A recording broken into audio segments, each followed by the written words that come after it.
Milei is warning Trump that if he wants to protect his legacy as potentially the greatest president in modern American history, he needs to end the Federal Reserve. The Federal Reserve is the deepest of the deep state, and if Trump does not end the Fed, in a very short time they'll undo all his reforms. A central bank is a Marxist organization. Marx called for a central bank in his Communist Manifesto, and Lenin said a central bank is 90% of the way to a communist state. The Federal Reserve loves to pretend that it's not a Marxist organization, but it funds Keynesian economists, aka socialist economists.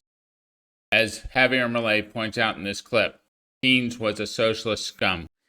I mean, the first thing is that Keynes was not a liberal. Keynes was a person who supported fascism. He supported Hitler, he supported Mussolini. He traveled to Russia, to the Soviet Union. And when he returned in 1925, he writes 3 essays.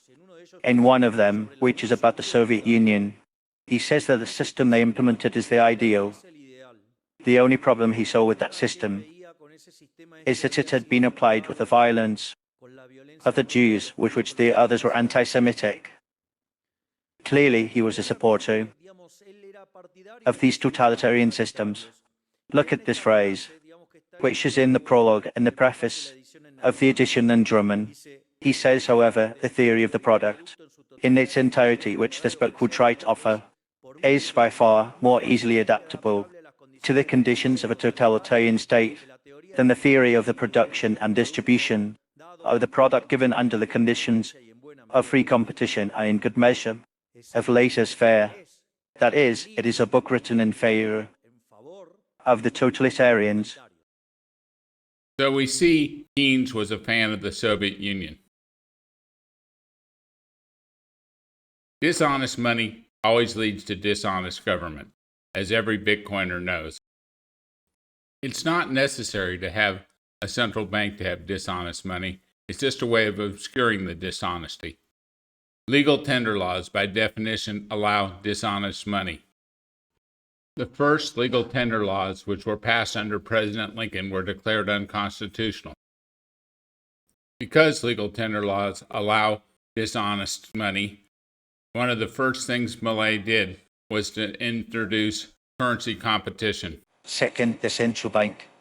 His policy can only be directed in one of 3 directions: expansion, contraction, or leave the monetary base unchanged.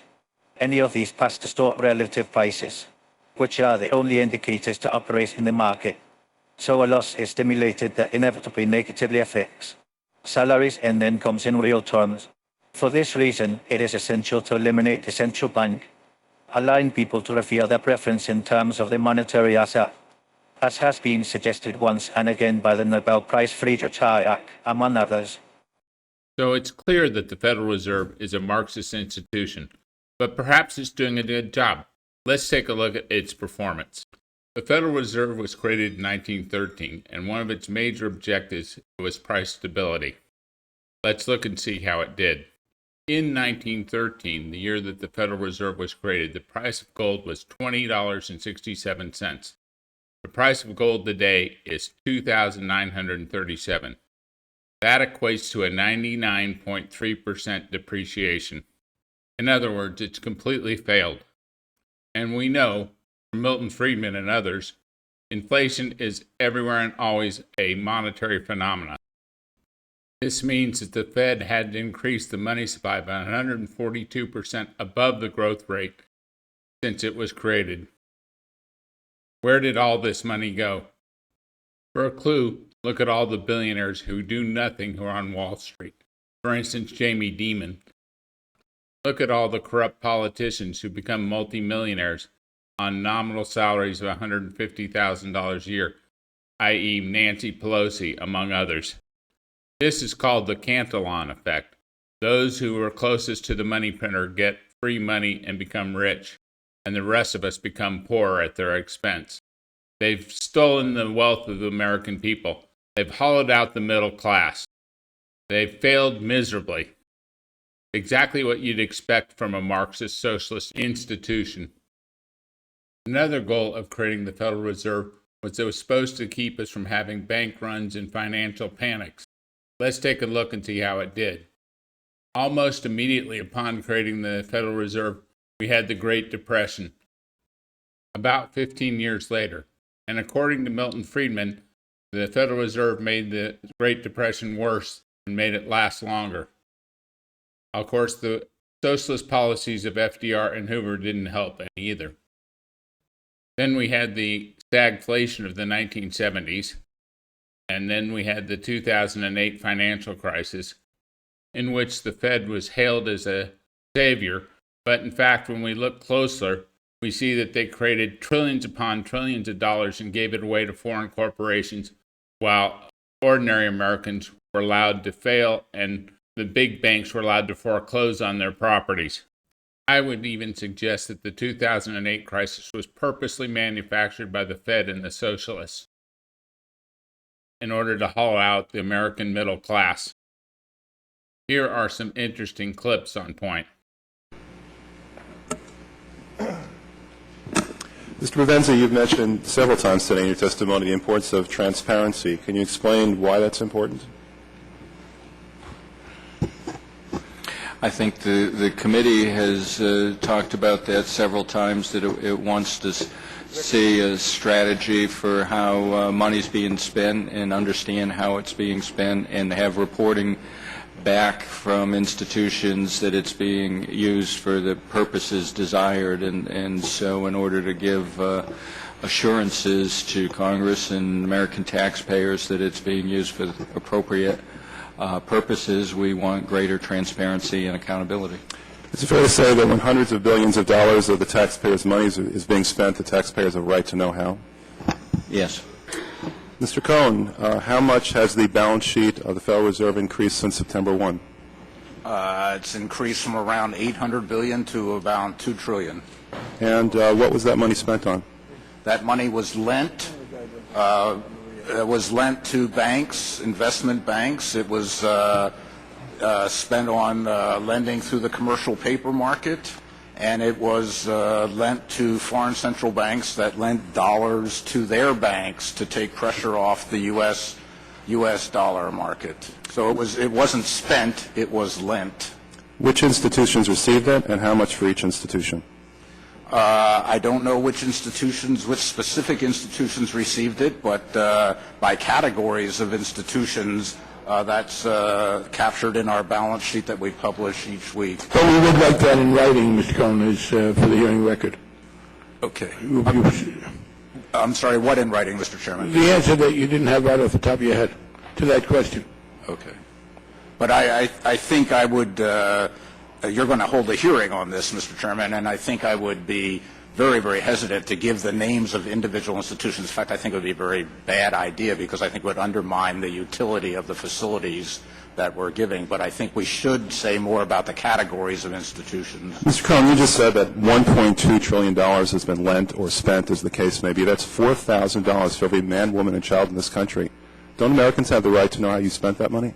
Yes, they have every right to know the purposes for which we spent it, the types of spending, the types of lending that's going on, how the types of collateral we're taking, and what we expect to accomplish with that. All right. Well, specifically, I'd like to know how much was given to Credit Suisse and what you got in return. How much was given to Citibank, what you got in return. If you put out $50 billion to Credit Suisse, the taxpayers need to know that. I'd be very concerned, Congressman, that if we published the individual names of who was borrowing from us, no one would borrow from us. The purpose of our borrowing is not to support individual institutions, but to support the credit markets.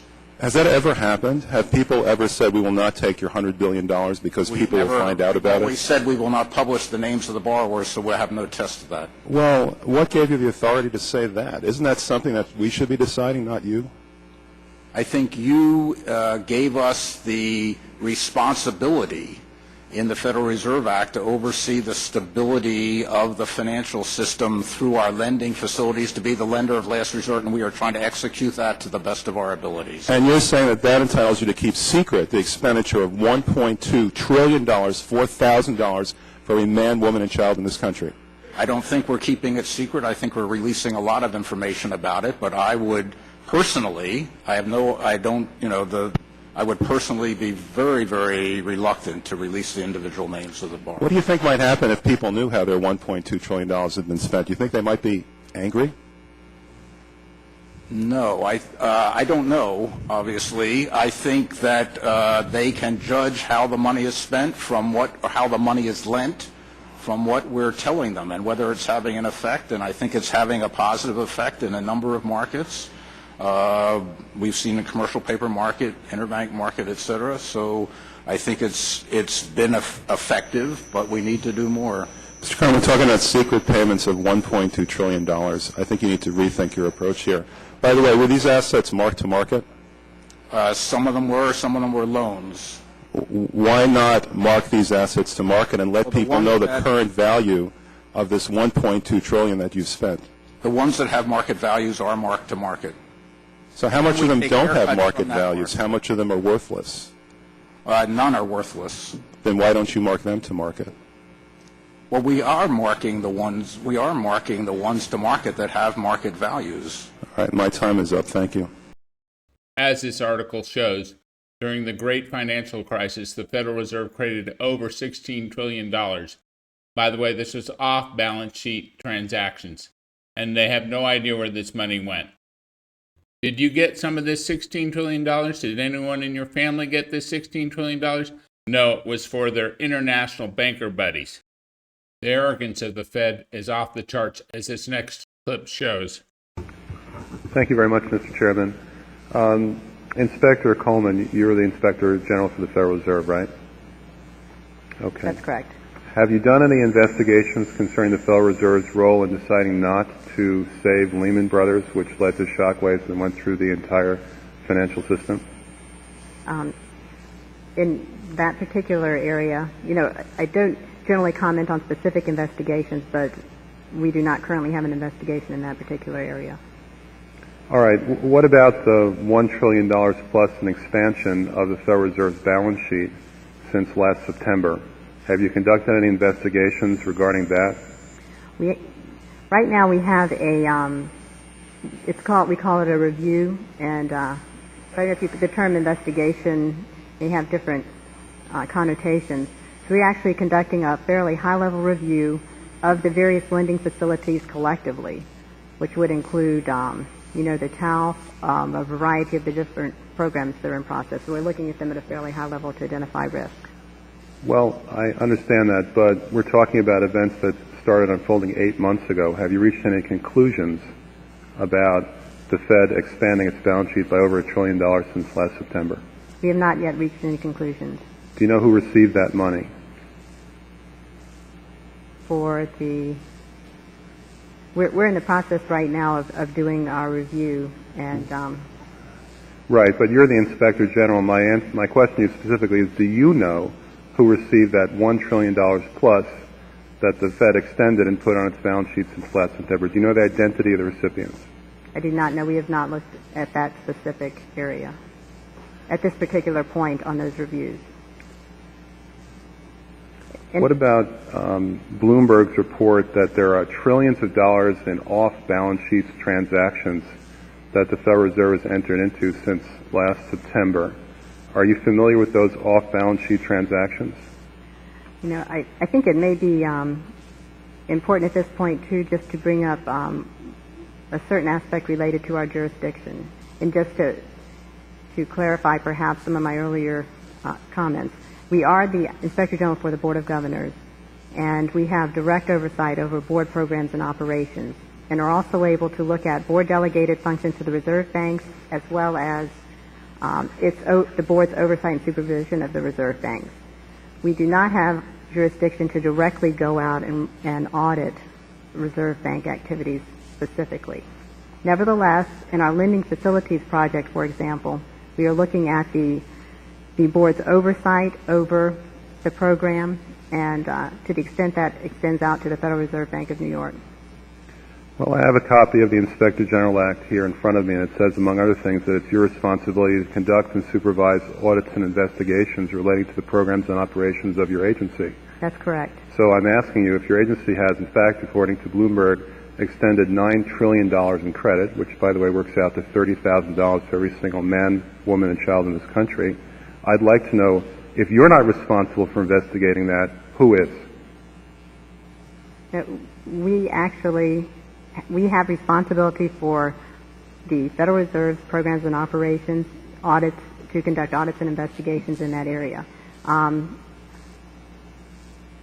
In terms of who's responsible for investigating, would you mind repeating the question one more time? What have you done to investigate the off-balance sheet transactions conducted by the Federal Reserve, which, according to Bloomberg, now total $9 trillion in the last 8 months? I'll have to look specifically at that Bloomberg article. I'm not, I don't know if I have actually seen that particular one. That's not the point. The question is, have you done any investigation or auditing of off-balance sheet transactions conducted by the Federal Reserve? At this point, we're conducting our lending facility project at a fairly high level and have not gotten to a specific level of detail to really be in a position to respond to your question. Have you conducted any investigation or auditing of the losses that the Federal Reserve has experienced on its lending since last September? We're still in the process of conducting that review. Until we actually, go out and gather the information, I'm not in a position to really respond to the specific question. So are you telling me that nobody at the Federal Reserve is keeping track on a regular basis of the losses that it incurs on what is now a $2 trillion portfolio? I don't know if you're telling me that you're mentioning that there's losses. I'm just saying that we're not, until we actually look at the program and have the information, we are not in a position to say whether there are losses or to respond in any other way to that. Mr. Chairman, my time is up, but I have to tell you honestly, I am shocked to find out that nobody at the Federal Reserve, including the Inspector General, is keeping track of this. I thank the gentleman. And It's obvious that the Federal Reserve is a failed, criminal, Marxist organization. Has the ability to create money out of thin air and dilute the purchasing power of every American and everyone who uses the dollar around the world, and refuses to be audited. These arrogant criminals should be in jail. If Trump is serious about rooting out the deep state, it must eliminate the Federal Reserve. The Federal Reserve is the basis of the deep state. It provides its funding, and I'm convinced an audit will show that the Federal Reserve was at least partly responsible for JFK's assassination, as well as the assassination attempts on other political figures, and that it's responsible for creating a number of wars throughout the world in order to protect its position. Long live freedom, damn it.